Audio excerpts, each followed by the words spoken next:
Good morning, everyone. Welcome to Rising. Saagar, what's up? Oh, we have a lot going on today. We have the Hill's Capitol Hill reporter, Mike Lillis. We have Zaid Jilani from the University of Berkeley Center on Political Extremism. And then we have Nate Snyder to talk about Huawei, plus the panel. Biden's got a new ad in Iowa. Will it actually make a difference? All that coming up today on Rising.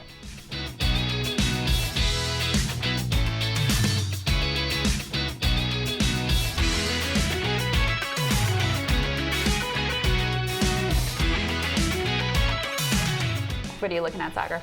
I'm taking a look at an interesting new statement that came out yesterday. CEOs of the most powerful corporations in the United States, they issued an extraordinary press release through one of their main mouthpieces seeking to redefine the meaning of what it means to be a corporation.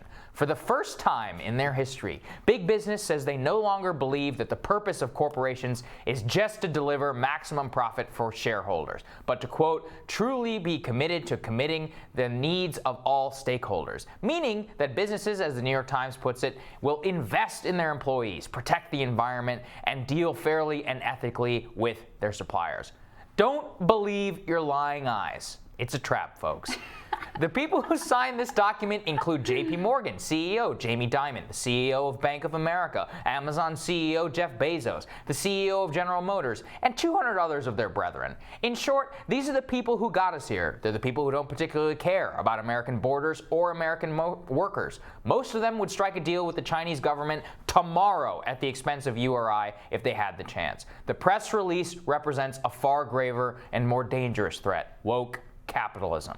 These CEOs know right now that things are fundamentally flawed. The statement is anodyne, useless, and it is meant to convey soul searching while continuing with business as usual. They sponsor woke social justice causes so that URI don't ask too many questions about their Chinese deals, how they treat their workers, what impact they're having in our country. Much of the media gives these people a pass for this because they too are benefits of their largesse.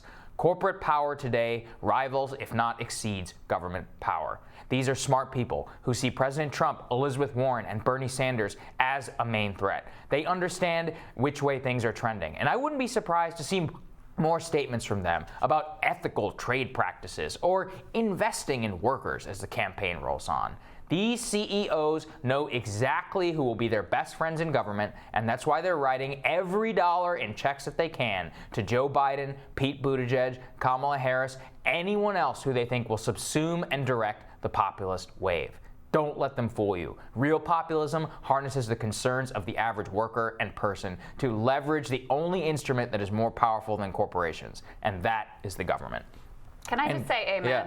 Yeah. Can I just say and it's just so funny because I see this ridiculous statement from Bezos and GM, and I'm like, people who for decades have been shipping American jobs to GM, right, is the perfect example. They closed their Lordstown, Ohio plant, prioritize all this stuff, building cars in Mexico. Jamie Dimon, who might as well be half owned by the Chinese government in terms of his own business dealings. It's ridiculous. Okay, Amazon workers have talked about how they have to pee in bottles because they aren't able to take bathroom breaks. I mean, look, if you want to cut to the heart of what these guys actually think about their workers, just ask them how they feel about unions. Just ask that one question, and you will see how quickly all of this crumbles. I always warn the left when a corporation engages in some kind of virtue signaling that liberals like. They move out of a state because of attacks on abortion, or they come out with a statement against racism or whatever.